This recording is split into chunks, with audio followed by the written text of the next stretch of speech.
আসসালামু আলাইকুম। National school কলেজের বায়োলজি টিচার। আমি আজকে বৃক্কের গঠন শিক্ষের সূক্ষ্ম গঠন মানে এফা সম্পর্কে আলোচনা করব।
আচ্ছা, আমি পড়াশোনা হলো নেফ্রন। নেফ্রন হলো বৃক্কের কার্যকরী বুঝি যে কোষ যেমন দেহের গাঠনিক একক, নেফ্রন তেমনি নেফ্রন কোষ যেমন গাঠনিক একক, নেফ্রন তেমনি কোষ যেমন দেহের গাঠনিক একক, নেফ্রন তেমনি বৃক্কের গাঠনিক একক। তা আমরা দেখতে পাচ্ছি 15 থেকে এখানে 10 থেকে 15 লক্ষ নেফ্রন থাকে একটা বৃক্কে। তা এখন নেফ্রনের আমরা যদি নেফ্রনের মধ্যে মূত্র সৃষ্টি হয় এবং রক্তপ্রবাহের সাথে মূত্র এসে জমা হয় এই নেফ্রনের মধ্যে, নেফ্রন থেকেই মূত্রটা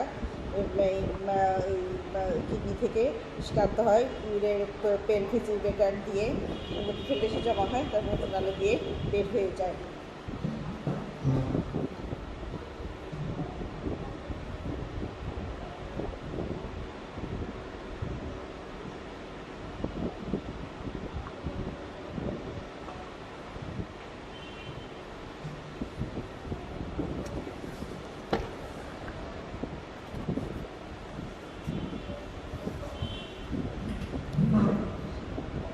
তারপর এখন আমার দেখি বৃক্কের নেফ্রনের প্রধান যে অংশ যে তাদেরকে বলা হয় বোমান্স ক্যাপসুল গ্লোমারুলাস। বিজ্ঞানী বোমান্স প্রথমে উইলিয়াম বোমান্স স্যার 1842 সালে উইলিয়াম বোমান প্রথম গঠন করেন বৃক্কের দুটো অংশ নিয়ে গঠিত, একটা হলো বোমান্স ক্যাপসুল আর গ্লোমেরুলাস। গ্লোমেরুলাস মানে ওই বৃক্কের নালিকাগুলা যে লম্বা নালিকাটাকে বলা হয় বৃক্কের দুটো অংশ, এটা হলো গ্লোমেরুলাস। এখানে উপর দেখছি হলো গ্লোমেরুলাস মানে রক্তজালিকা যেটা সেটাকে গ্লোমেরুলাস বলা হয়। আর কাপের মতো কাপ সেটা এটা হলো বোমান্স ক্যাপসুল। এই দুটো অংশ নিয়ে গঠিত বিজ্ঞান বোমানের নাম হিসেবে এটার নাম হচ্ছে বোমান্স ক্যাপসুল। বোমান্স ক্যাপসুল আমরা দেখতে পাচ্ছি, বোমান্স ক্যাপসুলটা এরকম কাপ শেপের। আমরা যেমন যে উপরে দেখা যাচ্ছে রক্তনালিকা, উপরে দেখতে পাচ্ছি তোমার রক্তনালিকা, ওই যে রক্তজালক যেটা সেটাকে গ্লোমেরুলাস বলে, আর নিচেটা হলো বোমান্স ক্যাপসুল। বোমান্স ক্যাপসুলটা কাপ শেপের। যেমন আমরা চা যেমন বলেছি আরেকদিন, চা যেমন কেটলি থেকে চা ছেঁকে আমরা যেমন কাপের মধ্যে ঢালি, কেটলি থেকে চাটা যেমন লিকারটা ঢালি কাপের মধ্যে যখন ঢালি তখন যখন কাপের মধ্যে যেমন পাতাটা জমা হয় ইয়ের মধ্যে, যেমন আমরা একটা কাপের মধ্যে যখন একটা ছাঁকনি ধরি, এবং ওটার মধ্যে লিকারগুলো ঢালতে থাকি, তখন চায়ের লিকার, তখন ছাঁকনির মধ্যে পাতাগুলো জমা হয় আর নিচে লিকারগুলো জমা হয়। হ্যাঁ, কাপটা ওই বোমান্স ক্যাপসুলের মতো, কাপের মধ্যে সব ইউরিন এসে জমা হয়। কাপটা হলো বোমান্স ক্যাপসুলের মতো। এই ঠিক এখানে বোমান্স কাপের মতো কাপ শেপের বোমান্স ক্যাপসুলের উপরে লিকারগুলো জমা হয়, আর উপরে রক্তনালীর মধ্যে চা পাতার মতো রক্তের প্রয়োজনীয় অংশগুলো জমা হতে থাকে। যেগুলা রক্তের প্রয়োজন সেগুলো চলে যায়, বোমান্স ক্যাপসুলে জড়ে যায়, আর সব ইউরিক অ্যাসিড সব বোমান্স ক্যাপসুল বা কাপ শেপের বোমান্স ক্যাপসুল দিয়ে বের হয়ে যায়। তারপর প্রক্সিমাল নালিকা এটার সাথে যুক্ত। এখন এটা উল্টো আসছে কী কারণে জানি না সব লেখাগুলো। তখন এখন প্রক্সিমাল নালিকা আমরা দেখি যে এখন আমরা দেখি বোমান্স ক্যাপসুলে দেখা যায় এপিথেলিয়াম সেল দ্বারা গঠিত, এবং কতগুলো বড় বড় কোষ আছে উপরের দিকে দেখা যাচ্ছে, আমরা বড় বড় কোষ দেখতে পাচ্ছি। আমরা এখানে উপরে কতগুলো বড় বড় কোষ বোমান্স ক্যাপসুলের মধ্যে কাপ শেপের, এটার মধ্যে বলা হয় পোডোসাইট, কোষগুলোকে পোডোসাইট বলা হয়। আর চারিদিকে ভিতরের প্রাচীর এপিথেলিয়াম সেল দ্বারা, আয়সাকার এপিথেলিয়াম সেল দ্বারা আবৃত। তার পুরাটা প্রাচীর বোমান্স ক্যাপসুল পুরাটা প্রাচীর আয়সাকার এপিথেলিয়াম কলা দ্বারা গঠিত বা টিস্যু দ্বারা গঠিত। আর উপরের দিকে বড় বড় কতটা কোষ থাকে ভিতরের উপরের দিকের অংশে, এটাকে পোডোসাইট বলা হয়। আমরা এখানে দেখি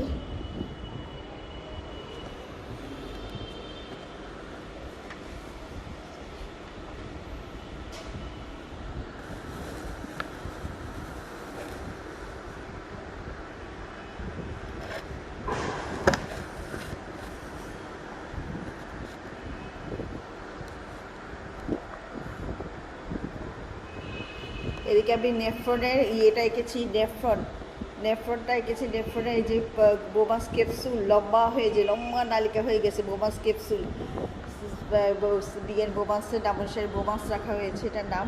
আমরা দেখি লম্বা নালিকা, এটা লম্বা নালিকা। এটা লম্বা নালিকায় প্রথম অংশ প্রক্সিমাল নালিকা, প্রথম অংশ প্রক্সিমাল নালিকা বলা হয়।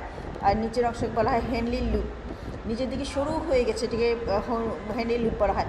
হেনলি লুপের প্রথম নিচের দিকে যে নেমে গেছে এটাকে ডিসেন্ডেন্ট নালিকা বলা হয়। উপরের দিকে উঠে গেছে যেটাকে বলা হয় অ্যাসেন্ডিং নালিকা।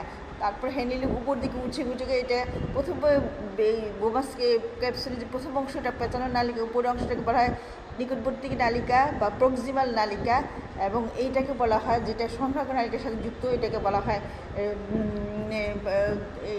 হয় ডিস্টাল নালিকা। ডিস্টাল নালিকা বলা হয় এটাকে। যে মাঝখানে যে আমরা ইউ শেপে দেখতে পাচ্ছি এটা হেনরি লুপ। বিজ্ঞানী হেনরি নাম অনুসারে এটাকে নেওয়া হয়েছে হেনরি। জার্মানি, উনি হচ্ছেন জার্মানির চিকিৎসক ফ্রেডারিক হেনলি। জার্মান চিকিৎসক ফ্রেডারিক হেনলি নাম অনুসারে এটার নাম হয়েছে, এই নালিকার নাম হয়েছে হেনলি। তা হেনলি লুপ বলা হয় এটাকে, যে লম্বা ইউ শেপের। তারপরে ওখানে ডিস্টাল নালিকা। এই ডিস্টাল নালিকা আমরা দেখতে পাচ্ছি। ডিস্টাল নালিকা উপরের অংশ ডিস্টাল নালিকা গিয়ে মোটা একটা নালিকার সাথে যুক্ত হয়েছে সংগ্রাহক নালিকা। তাই এখানে অসংখ্য সংগ্রাহক নালিকা গিয়ে সংগ্রাহক নালিকার মধ্যে ওই সমস্ত নিউরনগুলা নেফ্রন, এটা নেফ্রনের চিত্র, এটা একটা নেফ্রন আমি এঁকেছি, এটা নেফ্রনের চিত্র। নেফ্রনে অসংখ্য নেফ্রন কী হয় এসে সংগ্রাহক নালিকার সাথে যুক্ত হয়।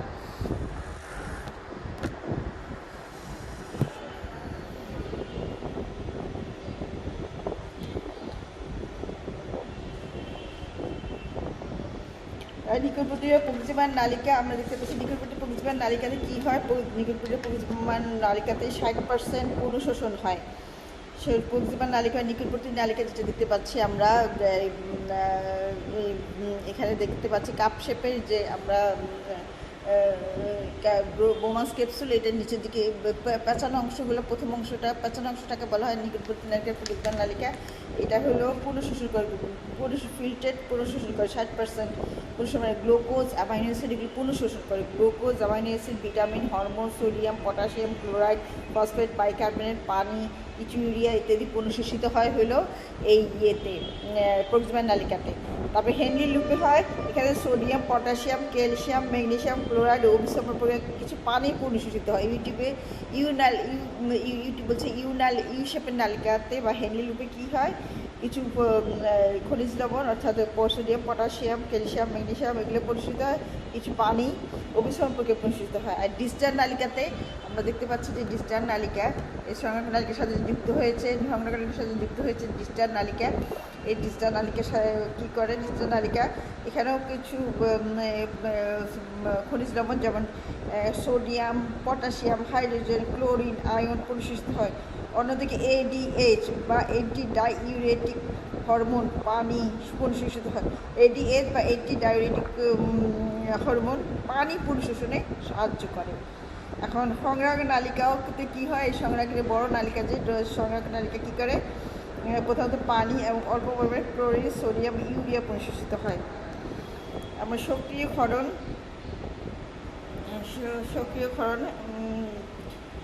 তখন আমরা দেখতে পাচ্ছি সক্রিয় ক্ষরণ হয় বিপাকীয় কিছু অপ্রয়োজনীয় উপজাত যেমন ক্রিয়েটিনিন ও কিছু ইউরিয়া প্রক্রিয়ার নালিকার চারপাশে রক্তচাপ থেকে সক্রিয় ক্ষরণের মাধ্যমে গ্লোমারুলারে ফিল্টারের সাথে যুক্ত হয়। এখন আমরা দেখি যে মূত্র বা ইউরিন কী দিয়ে গঠিত।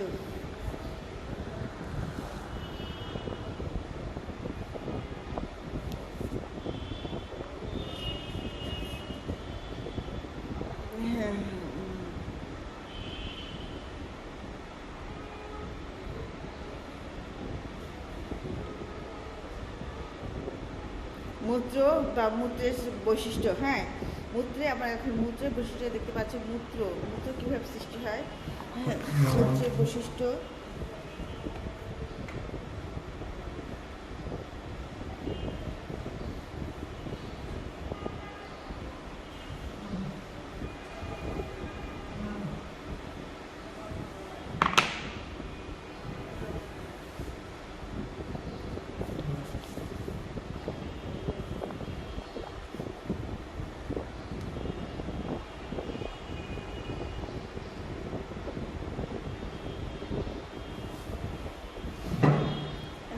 মূত্র,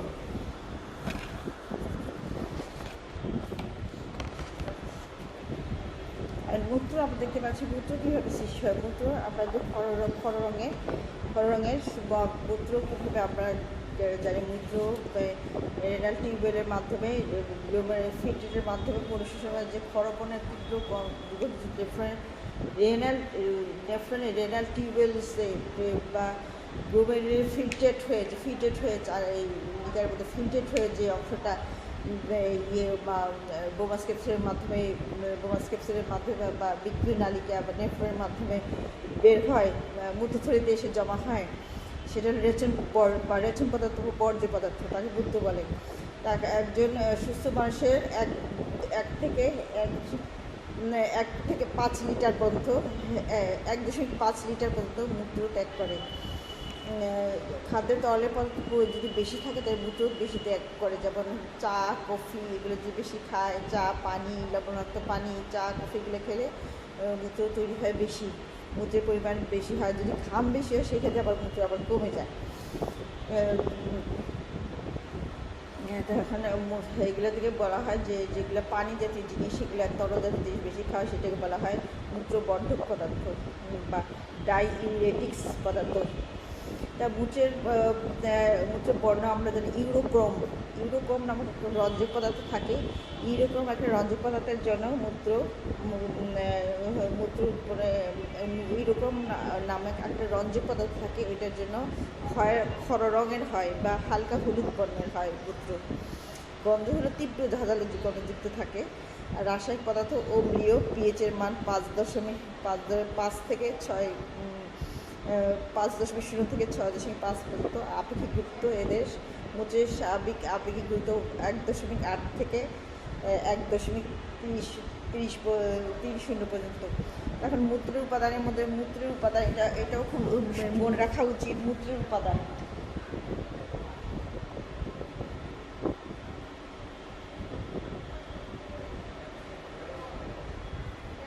জৈব পদার্থ,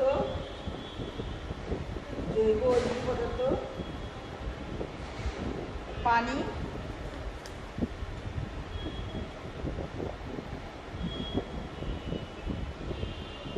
পানির 95%, বাকি 5% হলো জৈব অজৈব পদার্থ।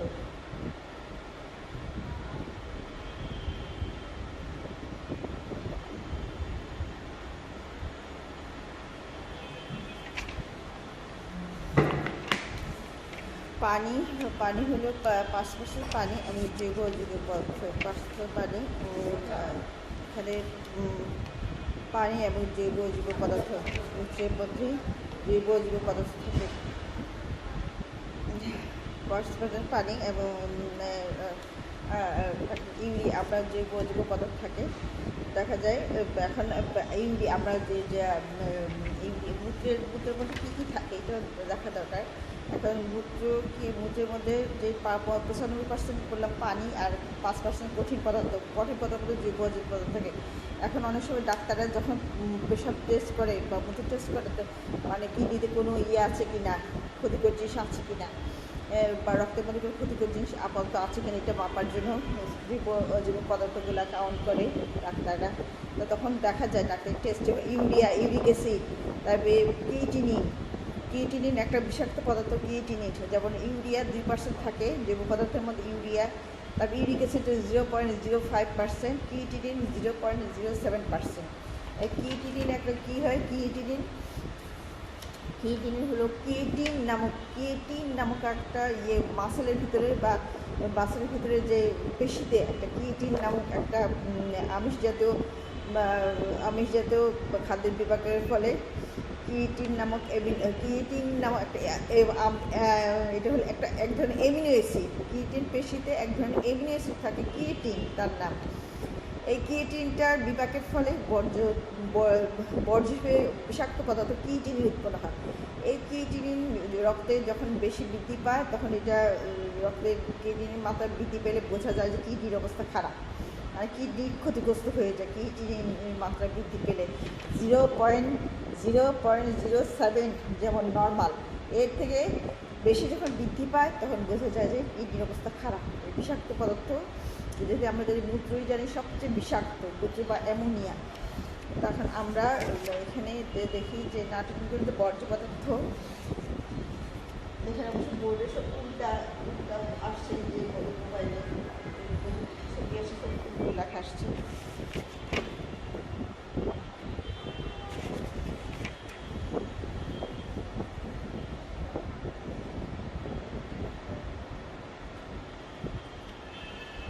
নাইট্রোজেন গঠিত বর্জ্য পদার্থ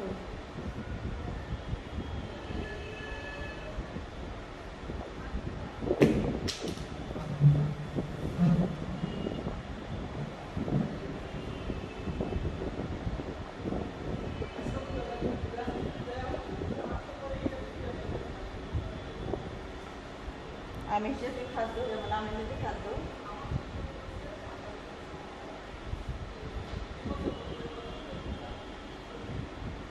আমিষ জাতীয় খাদ্য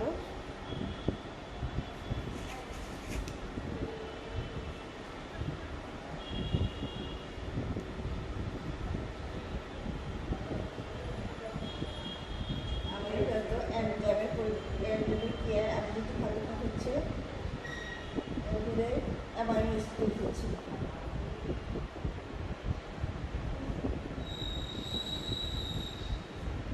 অ্যামাইনো অ্যাসিড রয়েছে। অ্যামাইনো অ্যাসিডটা পরে কী হচ্ছে, অ্যামাইনো অ্যাসিডের পরে অ্যামিনো অ্যাসিড ডিএমাইনেশন পদ্ধতিতে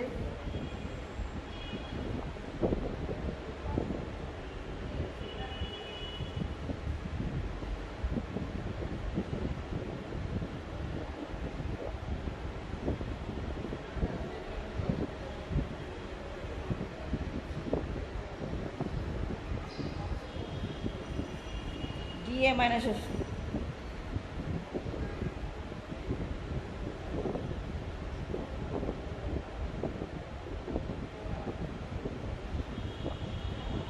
acid plus amino group NH3 amino group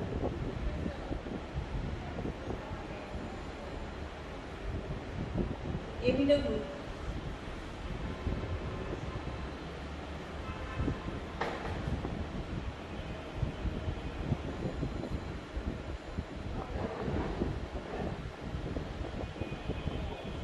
plus এটা মেন কি হতো অ্যামোনিয়া। অ্যামোনিয়া আবার কিসের সাথে, অ্যামোনিয়া আবার ইয়ের সাথে মিলিত হয়ে অ্যামোনিয়া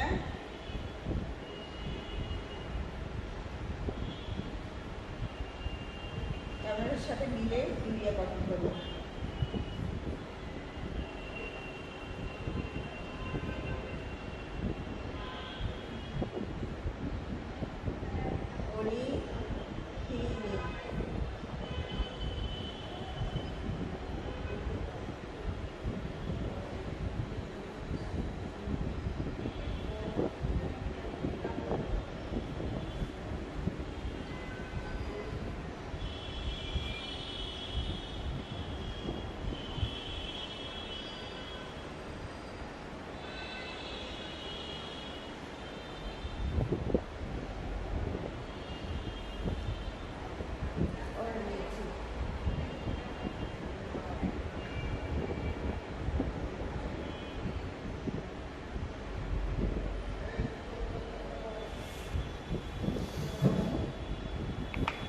তারপর যদি আমিষ নাইট্রোজেনযুক্ত বর্জ্য পদার্থ কীভাবে উৎপন্ন হয়, আমিষজাতীয় খাদ্য বিপাকের ফলে আমরা জানি আমিষজাতীয় খাদ্য বিপাকের ফলে এনজাইমের প্রভাবে বিভিন্ন এনজাইমের প্রভাবে আমিষজাতীয় খাদ্য অ্যামিনো অ্যাসিডে পরিণত করে, অ্যামিনো অ্যাসিড পরিণত। অ্যামিনো অ্যাসিডটা বিভিন্ন ভেঙে বিভিন্ন শক্তি উৎপাদন করে, দেহের প্রোটিনের চাহিদা কমায়, প্রয়োজন মিটায় হলো অ্যামিনো অ্যাসিড। অ্যামিনো অ্যাসিড অতিরিক্ত যেটা অ্যামিনো অ্যাসিড সেটা গিয়ে কোথায় জমা হয়, যকৃতে গিয়ে জমা হয়। যকৃতে গিয়ে জমা হলে অতিরিক্ত অ্যামিনো অ্যাসিড যেগুলো প্রয়োজন নাই শরীরে সেটা গিয়ে যকৃতে জমা হয়। যকৃতে ডিঅ্যামাইনেশন পদ্ধতিতে কিটো অ্যাসিড অ্যামিনো গ্রুপ তৈরি করে, কিটো অ্যাসিড অ্যামিনো গ্রুপ তৈরি করে। অ্যামিনো অ্যাসিড ডিঅ্যামাইনেশন কিটো অ্যাসিড এবং অ্যামোনিয়া গঠন অ্যামাইনো গ্রুপ তৈরি করে। কিটো অ্যাসিড ভেঙে শরীরের দরকারে প্রয়োজনীয় শক্তি উৎপাদন করে। আর অ্যামিনো গ্রুপটা কী করে, হাইড্রোজেন আয়নের সাথে যুক্ত হয়ে অ্যামোনিয়া গঠন করে, এবং এই অ্যামোনিয়া আবার যকৃতে এই অ্যামোনিয়া আবার কার্বন ডাইঅক্সাইড ক্ষতিকারক কার্বন ডাইঅক্সাইডের সাথে যুক্ত হয়ে অর্নিথিন চক্রের মাধ্যমে ইউরিয়া গঠন করে, কম ক্ষতিকর ইউরিয়া গঠন করে। অ্যামোনিয়া খুবই বিষাক্ত, এটা কম ক্ষতিকর ইউরিয়া গঠন করে কার্বনের সাথে অর্নিথিন চক্রের সাথে ইউরিয়া গঠন করে। ইউরিয়াটা আবার পানির সাথে মিলে কী করে ইউরিন গঠন করে বা মূত্র গঠন করে। তাই এটাই পরিস্রাবন হয়, এটাই আবার কী হয় মূত্রনালীর মাধ্যমে। আমরা জানি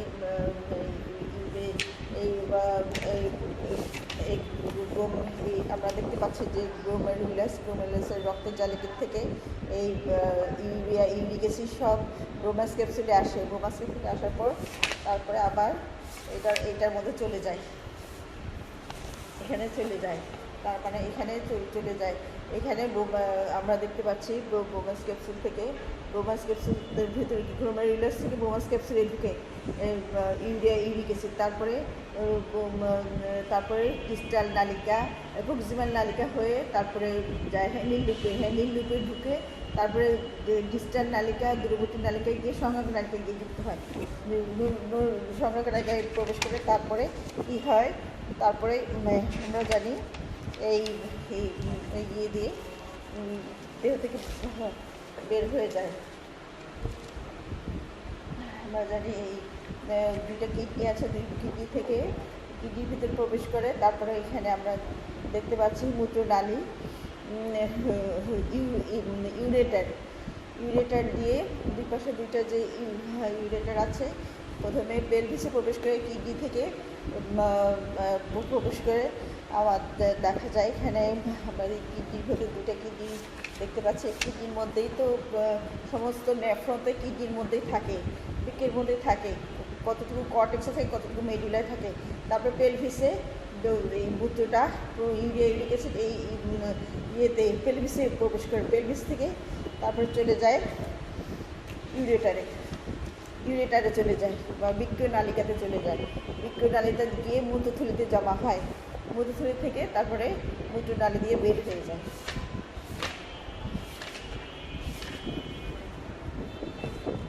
এখন আমরা জানি অ্যামোনিয়ার খুবই বিষাক্ত পদার্থ, ইউরিনটা খুবই বিষাক্ত পদার্থ, শরীরের মধ্যে সবাই খুবই দূষিত বিষাক্ত পদার্থ, যেটা শরীরের জন্য খুবই ক্ষতিকর। সেই জন্য কিডনিটার যত্ন নেওয়া উচিত, প্রয়োজন পরিমাণ পানি খাওয়া উচিত সবসময়, এবং এই মূত্রচাপের সৃষ্টি হলে ওইটা ত্যাগ করা উচিত তাড়াতাড়ি, এবং সবসময় সজাগ থাকবো উচিত সবাইকে, যাতে কিডনি নষ্ট না হয়, যে ডায়ালাইসিস দরকার না হয়। অনেকে কিডনি ট্রান্সপ্লান্ট করে লক্ষ লক্ষ টাকা দিয়ে কিডনি ট্রান্সপ্লান্ট করে, অনেকে ডায়ালাইসিস হলে প্রতি মাসে প্রচুর টাকা খরচ হয়, লক্ষ লক্ষ খরচ হয় ডায়ালাইসিস করতে গেলে। এবং এইটা ডায়াবেটিস রুগী থেকে সবচেয়ে বেশি ডায়াবেটিস রুগীদের সাবধান আছে, সেটা ডায়াবেটিস রুগী রোগ থেকেই এই কিডনিটা সবচেয়ে বেশি আজকাল অনেকেরই কিডনি ডায়ালাইসিসের দরকার হচ্ছে। অনেক ডায়াবেটিস থেকে দেখা যাচ্ছে ডায়াবেটিস রোগটা থেকে পরে কিডনিটা বিকল হয়ে যায়। এইভাবে সবাই সতর্ক থাকা উচিত, যাতে ডায়াবেটিস রোগটা যাতে নিয়ন্ত্রণে থাকে। এর জন্য মানুষের সচেতন হওয়া উচিত এবং নিয়ন্ত্রণ করা উচিত, যাতে কিডনি কোনো রকম এফেক্ট না পড়ে কোনো কারণে। আজকে এ পর্যন্ত শেষ। আল্লাহ হাফিজ।